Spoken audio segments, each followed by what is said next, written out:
자,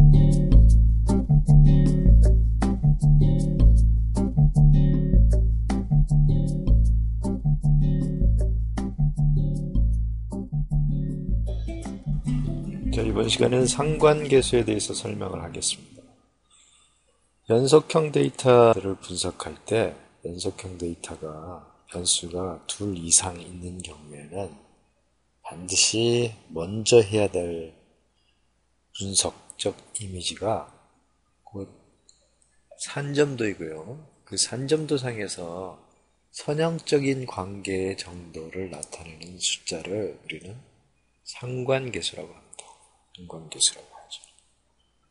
다음 페이지에 보시면 리조트 수익률이 X축에 있다고 가정하고 우산 판매 수익률이 Y축이라고 가정했을 때 과연 날씨가 수익률에 영향을 줄 수 있느냐, 그런 문제를 생각할 때 과연 날씨가 비가 오게 되면 우산 판매량이 아무래도 증가를 하겠죠.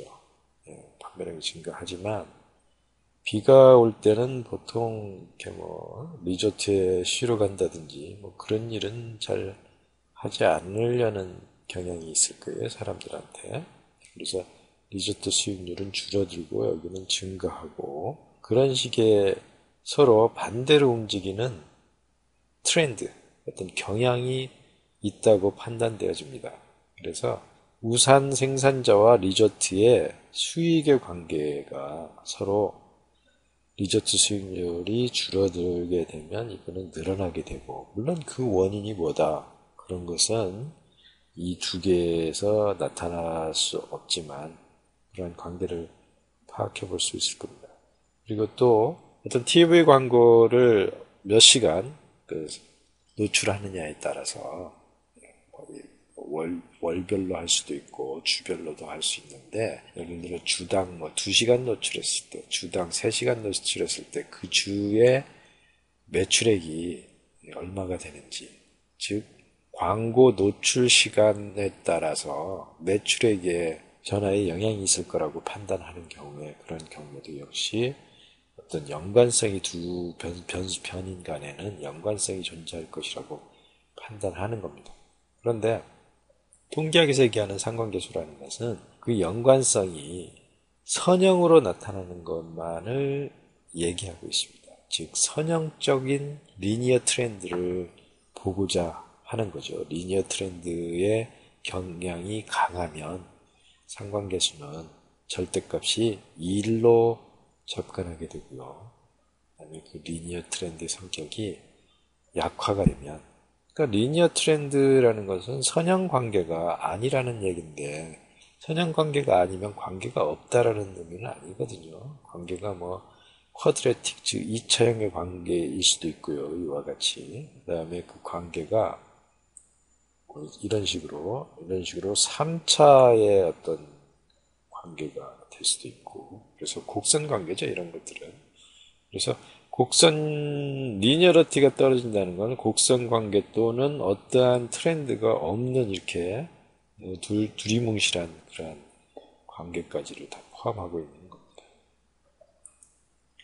그래서 상관관계는 통계학에서 정의하기를 뭐라고 정의하냐면요, 리니어 트렌드를 나타내는 축도다.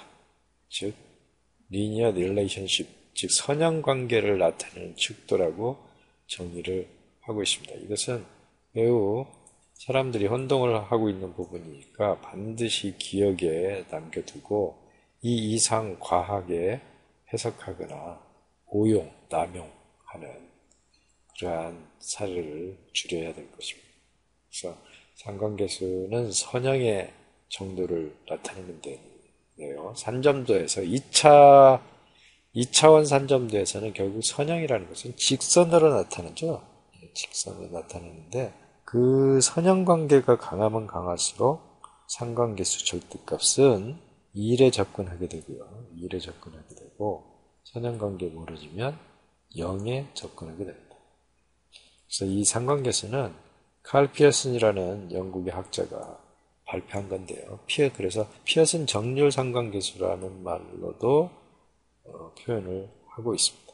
자, 모집단이 있고요. 모집단에서의 이제 x라는 변수 연속형이죠. 그 다음에 y라는 변수가 있다고 가정을 합니다. 그래서 랜덤리스를 유지한 상태에서 확률 표본을 추출하게 되죠. 그래서 x와 y의 표본을 페어드 되어 있죠. 페어드 되어 있는데 대응되어 있다는 얘기입니다. 그래서 그 x와 y의 표본을 뽑고요. 이게 대응되어 있다는 얘기는 어떤 ID 베리어블이 존재해서 그 베리어블이 뭐 1일 때 x1과 y1 그래서 반드시 이게 두 개가 같이 존재하는 거죠. 순서상으로 존재하는 거죠. 그래서 여기서 연속형은 등간 척도 또는 비율 척도를 얘기하는 겁니다. 그래서 그 표본으로부터 표본 상관계수를 이와 같은 산식에 의해서 계산할 수가 있고요. 그 다음에 그 표본 상관계수는 마이너스 1에서 플러스 1 사이의 값을 가집니다. 이 범위 내에 있는 값이죠. 물론 이제 전수조사 할 때만 알 수 있는 거지만 이거는 우리가 모 상관계수는 우리가 실제로는 계산을 할 수가 없죠. 그래서 이 표본 상관계수를 계산한 다음에 과연 모 상관계수의 추정값을 써 이 표본 상관계수를 쓸 수 있느냐 검정을 통해서 확정을 하고 그 다음에 이 표본 상관계수를 추정값으로 쓸 거냐 말 거냐를 결정하게 됩니다. 즉 모집단에서 표본 추출해서 표본으로부터 표본 상관계수를 계산하죠. 이게 표본의 특성을 나타내는 값이니까 역시 표본 상관계수 통계량이죠. 통계량. 그런데 모 상관계수를 추정하는 통계량으로 사용하기 때문에 그런 경우에는 표본 상관계수를 모 상관계수의 추정치라고 하는 겁니다.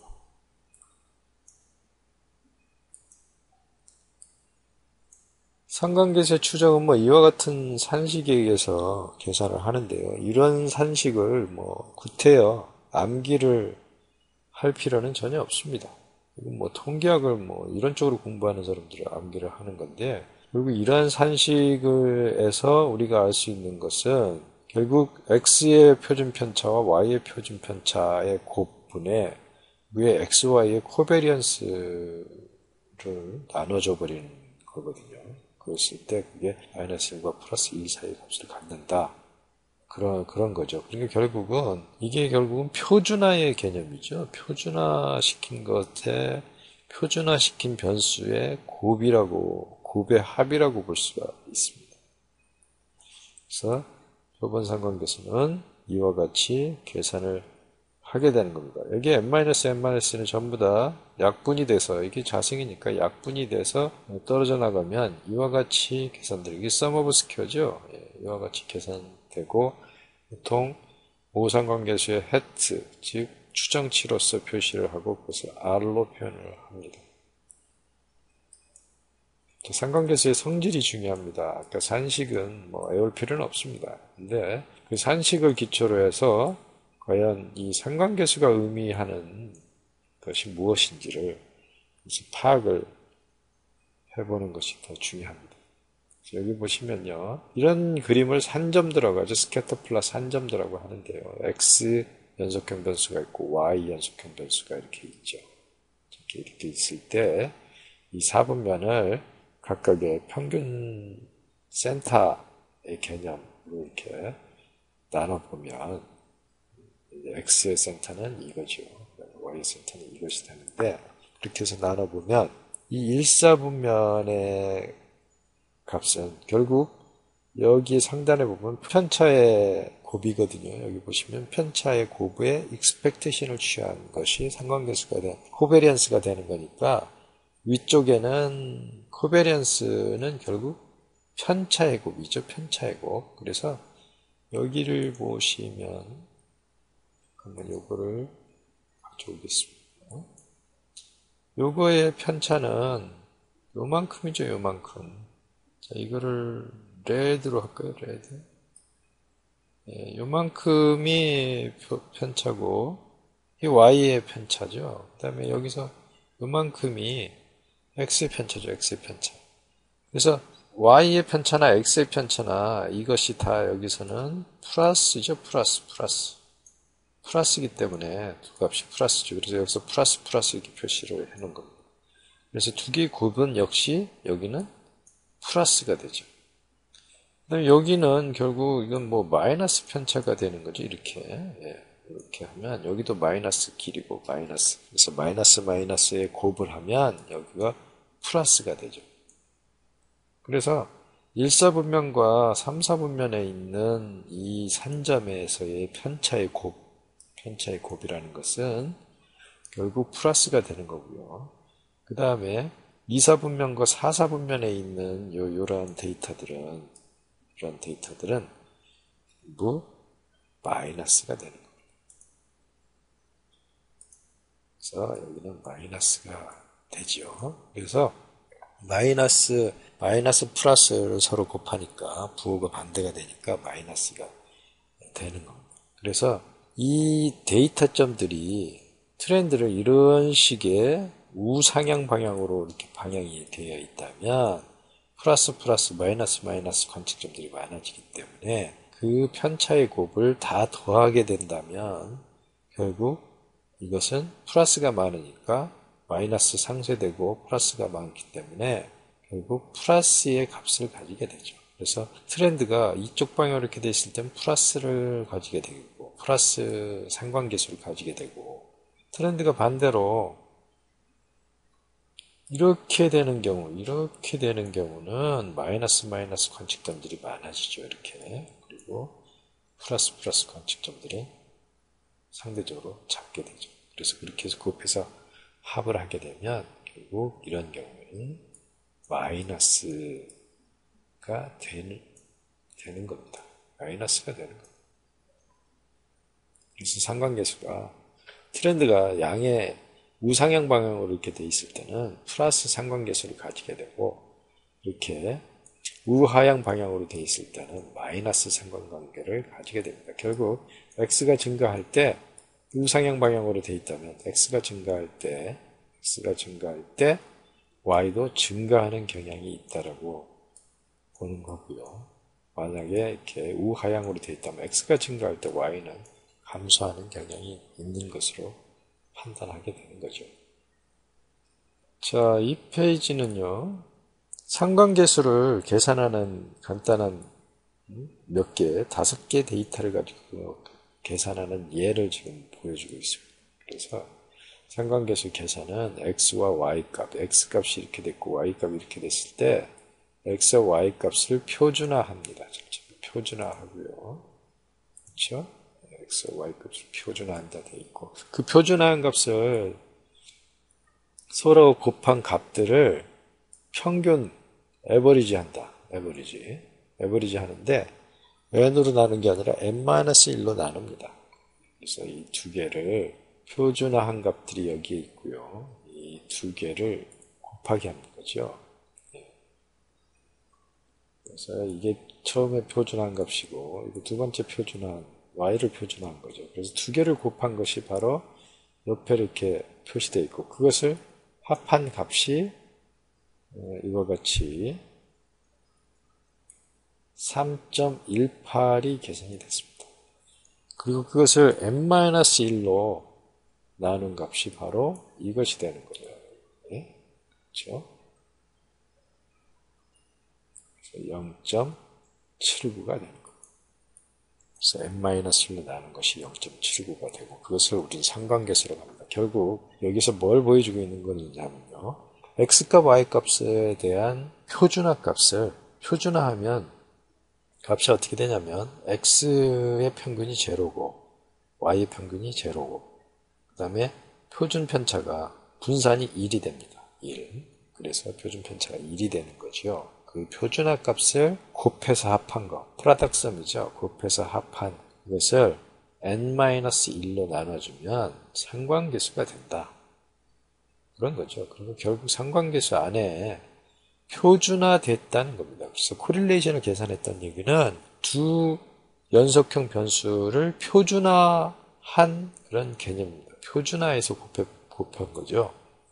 그래서 단위를 통일했다는 의미가 내포되어 있습니다. 그래서 실전에서 응용할 때 코릴레이션을 계산해서 뭔가 통계량을 계산하고 다별량 파트에서 코릴레이션 매트릭스를 사용해서 분석을 하게 된다는 의미는요. 거기에 포함되어 있는 그 분석에 포함되어 있는 변수들을 표준화해서 분석을 적용한 것과 동일하다는 겁니다. 그래서 표준화는 측정 단위를 통일한 개념하고 똑같은 거니까요. 다음 페이지, 상관계수인지 산점들을 보고 우리는 코릴레이션을 예측할 수가 있습니다. 판단할 수가 있는데, 이게 플러스 2의 값을 가지면 이와 같이 직선 형태로 나타납니다.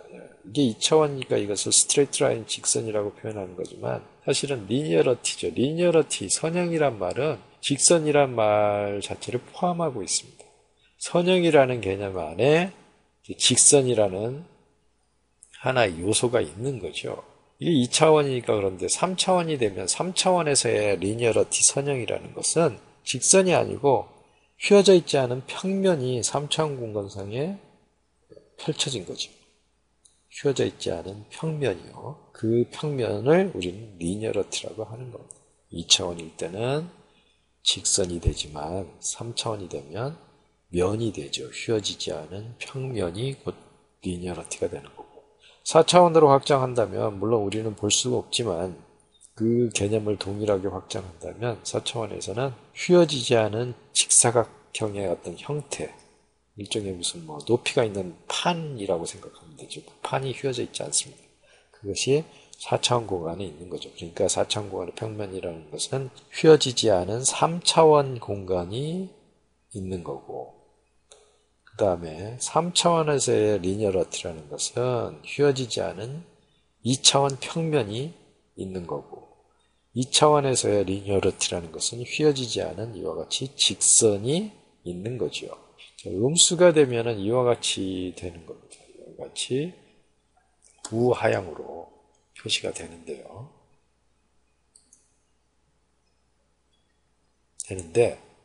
예를 들어서 x가 여기서 여기까지 증가할 때, 예를 들어서 이걸 이렇게 표현을 해보면 이렇게 되는 거죠. 이렇게. 그래서 요만큼의 y의 증가폭이 있죠. 그래서 x가 얼마만큼 증가할 때 y가 얼마만큼 증가하겠느냐라는 관점을 연구과제로 삼는다면 그거는 상관 분석이 아니고 그것은 회귀 모형입니다. 그래서 가장 기본적인 모델링은 회귀 모형식으로 그 문제를 해결해야 되는 거죠. 단지 상관 분석은 상관계수라는 것은 x가 증가할 때 y가 감소하는 경향이 있다. 여기서는 x가 증가할 때 y도 증가하는 경향이 있다. 그런데 그 증가하는 경향, 즉 트렌드가 리니어하게 증가하는 경향이 있다. 감소하는 경향이 있다. 그것만을 말해줄 때 상관계수, 상관분석을 사용하는 거지만 x가 얼마만큼 증가할 때 y가 얼마만큼 증가할 거냐, 델타. 이 델타 사이즈를 알고 싶다.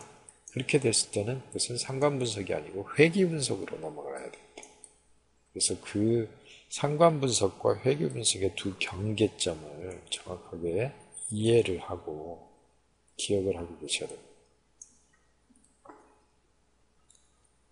자, 이게 리니어러티가 이건 강하다고 얘기하죠. 이것도 리니어러티가 강한 편이지만 이것보다는 리니어러티가 좀 약화돼 있죠. 약하단 말입니다.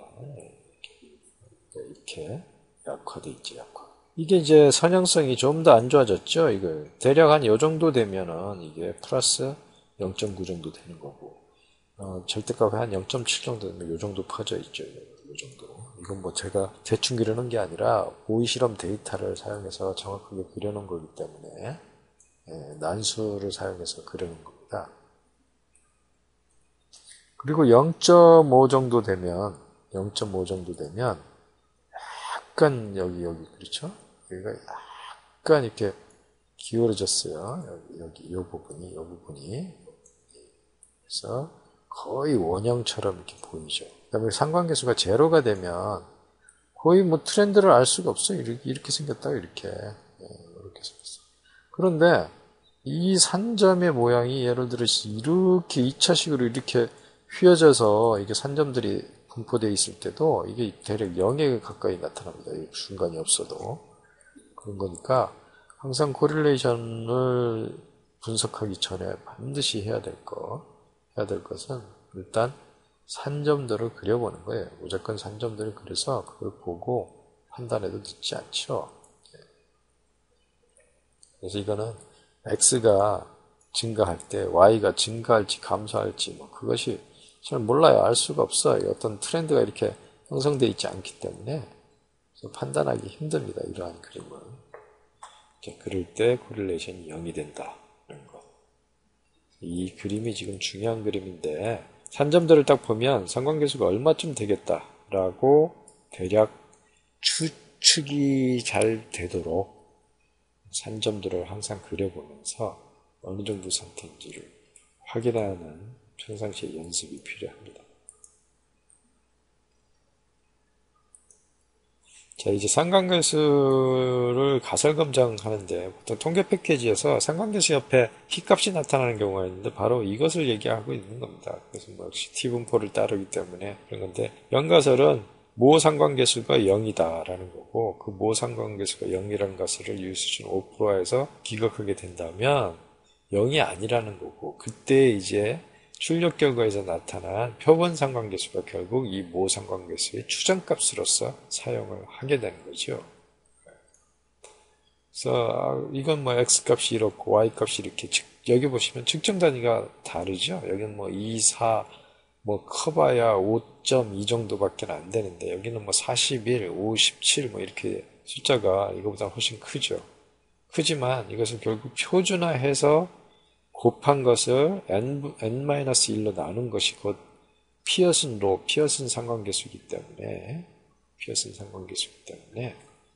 뭐 결국은 측정 단위의 영향을 받지 않죠. 상관계수는. 그것은 기억해 두시기 바랍니다. 측정 단위에 영향받지 않는다는 거. 자, 다음 페이지는 The Good, The Bad, The Ugly. The Good, The Bad, The Ugly. 이건 뭐 영화의 제목인데요. 뭐 클린트 이스트우드가 나오는 그 뭐 착한 놈, 나쁜 놈, 추한 놈 이런 서부 영화의 제목을 따다갖다 붙였습니다. 상관계수를 잘 활용하는 경우는 x와 y, 그 다음에 y와 x 서로 동일하다. 이건 뭐냐면 설명문서 종속변수 개념이 없다는 얘기입니다. 즉 x가 y에 영향을 준다. y가 x에 영향을 준다. 이것이 서로 뒤집혀져도 같은 관념이라는 거죠. 그래서 코릴레이션은 그 인과관계 원칙을 적용하지 않습니다. 상관계수 자체는 인과관계 원칙이 없습니다. 그래서 마치 상관계수를 보고 x가 y에 영향을 주는 영향력처럼 생각하고 번역을 분석을 한다면 그건 절대적으로 틀린 겁니다. 이 x가 y에 얼마만큼 영향을 주느냐 그러한 관점은 아까도 얘기했지만 회귀분석의 개념이라고 얘기했었죠. 변수의 측정 단위에 따라 영향을 받지 않으므로 스케일이 바뀌지 않는다. 이건 이제 표준화했기 때문에 표준화해서 곱한 것을 합하고 그 다음에 n-1로 나누는 그런 방식으로 계산을 하고 있기 때문에 변수들의 측정 단위가 크고 작음에 서로 영향을 받지 않는다. 그런 겁니다. 그것이 바로 상관계수의 장점이고 이것이 상관계수에 활용해야 될 그런 요소죠. 자, 그 다음에 이제 나쁘게 활용되는 것은 이상값에 쉽게 영향을 받는다는 거죠. 아웃라이어들이 있으면 상관계수는 약간 오도되거나 굉장히 많이 치우치거나 추정값에 악영향을 받을 수 있습니다. 그리고 상관계수는 단지 선형관계만 나타내는 거지 인과관계를 나타내는 것이 아니다 라고 했습니다. 그런데 인과관계를 나타내는 거이면 잘못 사용하는 경우가 있다는 거죠. 그 다음에 오용, 남용, the ugly를 얘기하는 건데 높은 상관이 있다는 것은 곧 강한 인과관계가 있는 것으로 오용하는 경우 아까도 언급한 내용이죠. 인과관계는 절대 아니다. 그래서 상관계수를 보고 꼭 인과관계가 있는 양 설명하는 그런 것은 절대로 있어서는 안 된다. 이를 주지하시기 바랍니다. 물론 이제 상관계수가 큰 것이 회귀 모형으로 분석을 해서 인과관계 원칙, 데이터상 인과관계 원칙 안에 존재하는 것을 상관계수를 볼 때는 어차피 인과관계 모형으로 넘어가기 위해서 상관계수를 전처 과정에 살펴보는 그런 관점이라면 인과관계가 미리 있는 걸로 가사로 설정하고 시작되는 경우는 상관이 없습니다. 그런 경우는 괜찮은데 상관계수 자체 안에 인과관계 원칙이 담겨져 있는 이론이 아니라는 거지요. 예. 그러니까 상관계수 자체는 인과관계를 나타내는 숫자인 양 번역을 해서는 안 된다는 거지. 그 데이터를 분석하다 보면 상관 분석을 거쳐서 그 다음에 회귀 분석으로 넘어가게 되는 경우가 많거든요. 그렇게 되면 이미 회귀 분석에서 인과관계 원칙이 회귀 분석에서 적용이 되는 거지요. 모형식으로요. 그런 경우는 표현을 어차피 그쪽으로 가니까 표현을 미리 하는 거겠죠. 물론 미리 하는 거지 상관계수 자체에는 이러한 어떤 인포메이션이 인과관계에 해당하는 인포메이션이 존재하지 않는다. 그런 거죠. 자, 그 다음에 하나 생각해 봐야 될 것은 상관관계는 인과관계의 법칙이 없다라고 했습니다. 그래서 그런데 실전에서 보면 다리의 길이가 긴 사람이 과연 IQ도 높을 것이냐. 물론 이 다리의 길이와 지능이라는 것을 측정해서 코릴레이션을 계산해 봤더니 코릴레이션이 크게 나타났어요. 그렇다고 해서 다리가 긴 사람이 IQ가 좋더라. 이렇게 얘기할 수 없다는 거죠. 예. 또 실제 현상에서는 아무런 연관관계가 있을 수 없는 무관해 보이는 그러한 내용도 코릴레이션을 계산해 보면 선형관계가 높은 것으로 나타나는 경우가 종종 있을 수 있다는 겁니다. 그런 게 있을 수 있지만 우연찮게 그렇게 나타나는 경우가 있을 수 있지만 다리 길이가 X가 돼서 지능이 Y가 되고 그래서 X가 Y에 영향을 주는 즉 커제이션이라는 인과관계 원칙이 있는 양 그렇게 번역해서 안 된다 이런 거죠. 그 다음에 또 하나 풀의 길이가 있는데 그 풀의 길이가 길면 토끼의 개체수가 많아지더라. 그래서 두 개 코릴레이션에서 굉장히 높게 나타났어요. 그런데 뭐 이거는 언뜻 보아 그럴 수도 있죠. 네, 그럴 수도 있지만 이것이 X가 되고 이거 Y가 되는 그런 관계를 나타내는 것이 코릴레이션이 아니기 때문에 그렇죠? 이거는 이쪽 분야에서 더 심층 연구가 필요하죠. 네. 과연 풀의 길이가 토끼의 수를 늘릴 수 있는 직접적인 즉 이펙트를 주는 그런 X냐. 그 다음에 간접적으로 이펙트를 주는 게 있죠. 몇 가지 뭐 다른 변수들을 거쳐서 영향을 주는 그래서 직접 효과, 간접 효과를 생각해 봐야 되는 겁니다. 그 다음에 콜라의 소비량이 많은 국가일수록 민주주의가 발달돼 있다. 뭐 이런 식의 논리를 주장하는 단지 상관계수 하나가 크게 나타났다고 해서 그렇게 얘기하는 것 또한 논리에 맞지 않는다는 겁니다. 상관계수만 가지고는요.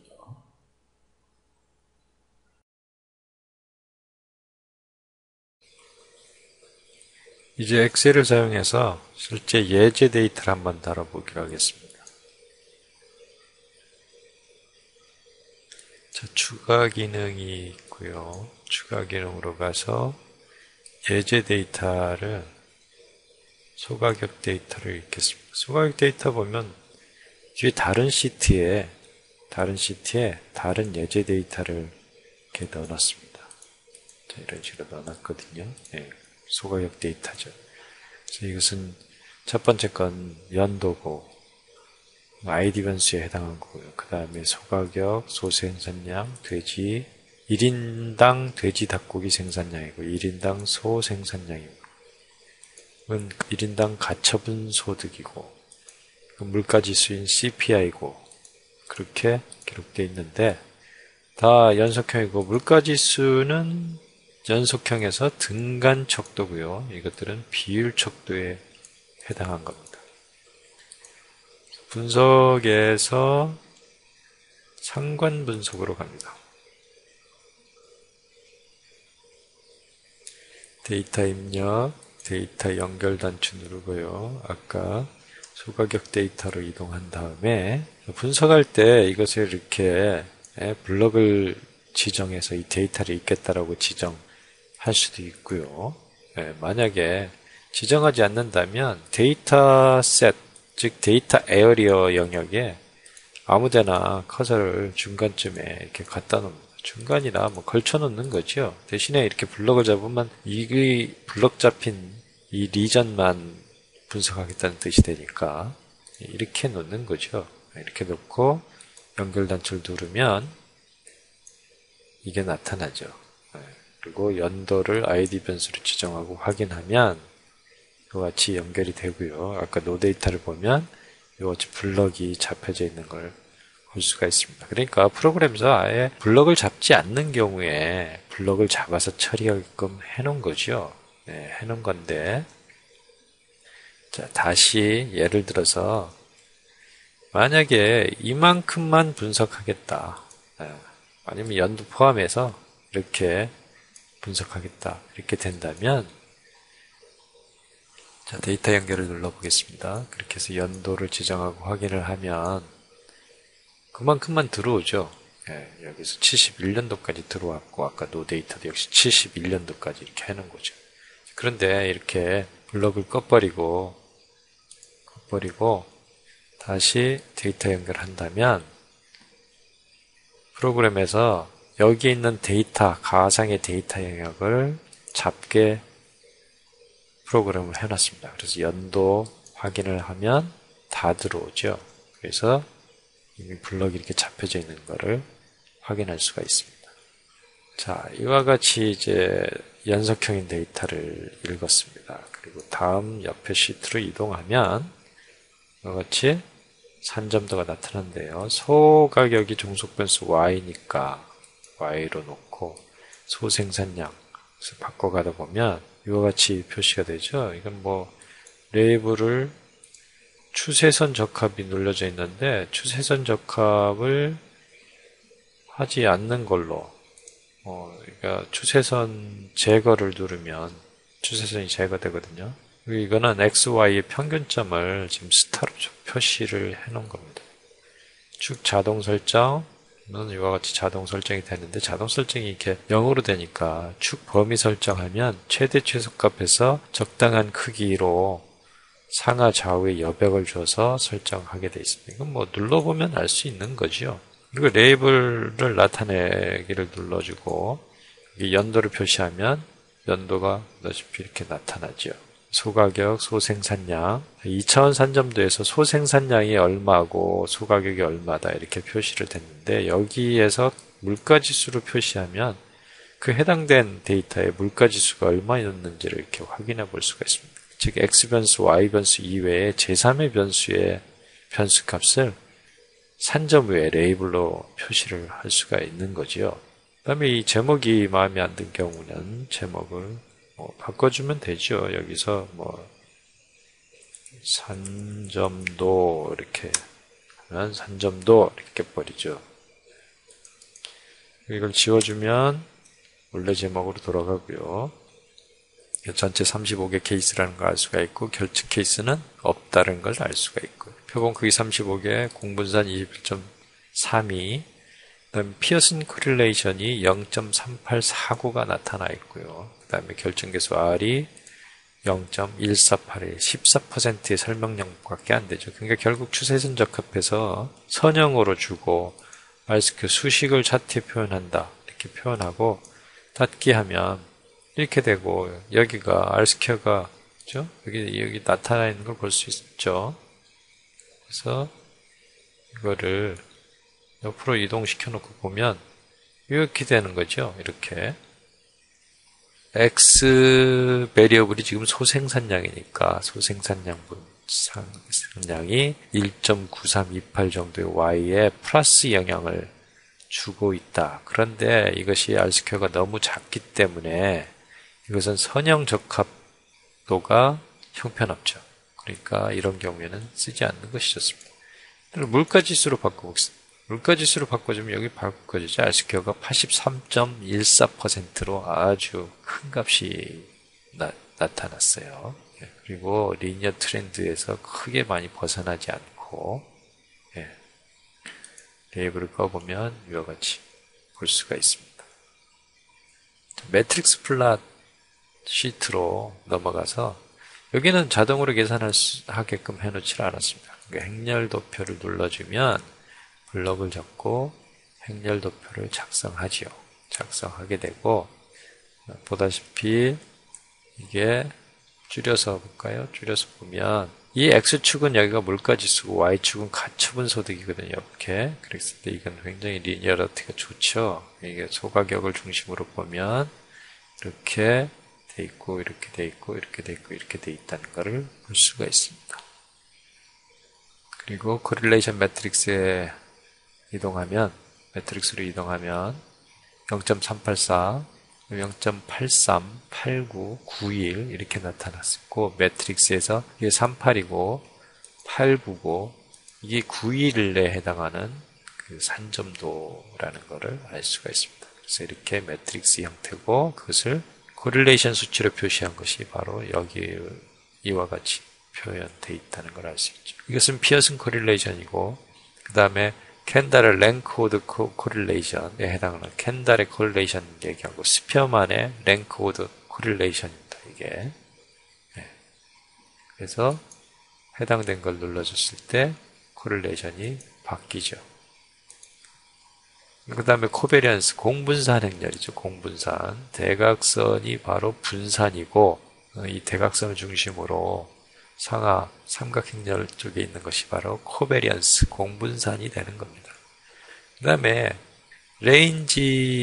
레인지로 노멀라이즈 표준화한 코베리언스 매트릭스를 표현한다면 이렇게 된 겁니다. 사실은 이게 변수들이 다 틀리잖아요. 변수 측정 단위가 다르기 때문에 공분산을 계산할 때 측정 단위가 다 다르기 때문에 숫자가 큰 거는 그만큼 큰 값이죠. 여기 보세요. 굉장히 큰 값이 나타났죠. 그러니까 이거는 레인지로 노멀라이즈 하고 표준화하고 계산했을 때 코베리언스입니다. 그리고 여기에는 sum of square 그 다음에 sum of square고 그 다음에 그 대각선은 크로스 프로덕트 매트릭스에 해당하는 그런 값들 원소값들을 표시하고 있는 거죠. 다시 계산하고 싶을 때는 실행을 한번 눌러주면 이 옵션에 맞춰서 계산을 다시 해주죠. 일반적으로는 코릴레이션 매트릭스, 즉 상관행렬을 이와 같이 표시해야 하는 것이 가장 정상적인 그런 행동입니다. 매트릭스 플랫, 산점도 이렇게 돼 있죠. 그래서 이걸 보고서에 만약에 이걸 작성하겠다 한다면 당연히 보고서에 복사를 해서 이제 가져가면 되는데 파워포인트를 제가 한번 실행을 해서 보겠습니다. 새 문서 열기를 클릭하고 새 프리젠테이션을 실행을 하겠습니다. 2007이 올라왔군요. 2007. 그래서 디자인에서 뭐를 쓸까요? 이거를 써보겠습니다. 이거 제목을 뭐 넣었다고 하고, 여기에서 이것을 레이아웃을 제목만 있도록 하고요. 자, 이렇게 해놓고, 피어슨 상관 행렬을 이와 같이 복사를 하고요. 그다음에 여기다 집어넣을 때 홈에서 붙여넣기에서 선택하여 붙여넣기에서 HTML 형식으로 하면 표로 들어가고요. 확장 메타 파일로 하면 그림으로 들어가죠. 확장 메타 파일로 하면 그림으로 들어갔고요. 표로 집어넣을 것 같으면 HTML 형식을 유지하고 확인을 해주면 이와 같이 표로 되는데요. 여기가 이제 길어지니까 이렇게 된 건데 이거는 합해버리죠. 레이아웃에서 셀 병합을 눌러주면 이렇게 합쳐집니다. 그리고 밑에 뭐가 많네요. 네, 이거 다 지워버리면 이와 같이 되죠. 이와 같이. 그리고 여기는 어떻게 하나요? 센터고, 그렇죠? 위아래는 열의 센터로 조정이 됐죠. 이게 표가 마음에 안 들면 디자인에서 표를 바꿔주면 되겠죠. 이런 식으로.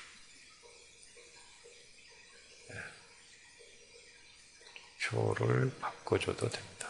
근데 뭐 이만하면 훌륭하죠. 그리고 산점도의 그림을 가져가고 싶다면 여기에서 도표 복사하기를 하고 이 그림이 올라오면 클립보드에 들어가기 때문에 닫기 누르고 다시 파워포인트에서 붙여넣기해서 그림을 가져오면 되는 겁니다. 윈도우 메타 파일 형태이기 때문에 매우 선명하겠죠. 네.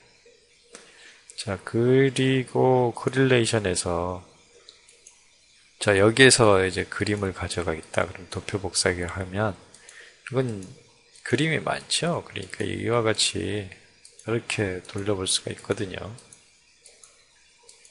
그래서 이걸 가져가겠다면 여기서 컨트롤 V 하면 혹시 그 그림을 가져오게 된 겁니다. 만약에 전체를 다 가져오고 있다면 전체를 캡처하는 방법을 쓰거나 이와 같이 컨트롤 C를 하고 탭을 눌러서 여기서 붙여넣기해서 선택하여 붙여넣기 확장 메타 파일로 하면 전체 매트릭스를 다 가져오게 되는 겁니다. 그래서 이와 같이 갖다 놓고 보고서를 작성하면 되겠죠. 다른 데이터를 한번 읽어보기로 하겠습니다. 이걸 지워도 되지만 지우지 않고 데이터 연결 단추 누른 다음에 아까 소가격 데이터에서 타이어 발열량 유리섬유를 한번 읽어볼까요? 분무수 속도, 유리섬유 강도 간의 관계가 얼마나 되는지 노가이즈 아이디 변수가 없을 땐 지정하지 않습니다. 그래서 산점도에 가서 보니까 분무 속도, 그 다음에 유리섬유의 강도. 유리섬유 강도가 Y고 분무 속도에 따라서 유리섬유 강도가 어떻게 되는지 이 내용상 그렇거든요. 이렇게 해놓고 레이블에 노라고 번호를 지정해보죠. 번호. 추세선 없애려면 한번 추세를 쓰면 추세선 제거 단추가 나타나거든요. 그래서 제거 단추를 누르면 추세선이 없어집니다. 추세선 적합하면 다시 이렇게 하고 이렇게 해서 닫게 하면 나타났죠. 그리고 여기를 선택할 수 있게 되어 있는데요. 보다시피 R스퀘어가 85.74라는 걸 알 수가 있습니다. 각각의 이제 변수마다의 기술 통계량들이 표시되어 있죠. 매트릭스 플러시를 해봤자 뭐 하나밖에 없기 때문에 이렇게 표시가 되고요. 그 다음에 여기는 그렇죠. 그릇이 0.925 양의 상관 큰 값을 가지고 있죠. 결국 이거는 분무 속도가 빠르면 빠를수록 유리섬유 강도가 커진다는 경향을 알 수가 있고 분무 속도가 얼마나 커질 때 유리섬유 강도가 얼마나 커지느냐 그 델타 사이즈를 알고 싶을 때는 회귀 모형이니까 바로 회귀 모형식 적합된 회귀 모형식이 바로 이 직선이고요. 이 직선을 그 선형식이 이와 같이 작성이 된 거죠. 물론 이제 여기서는 상관계수를 보는 것이 주 목적이니까 상관계수만 보면 되지만 약간 확장된 분석으로 회귀 모형까지 같이 확인해 볼 수가 있습니다.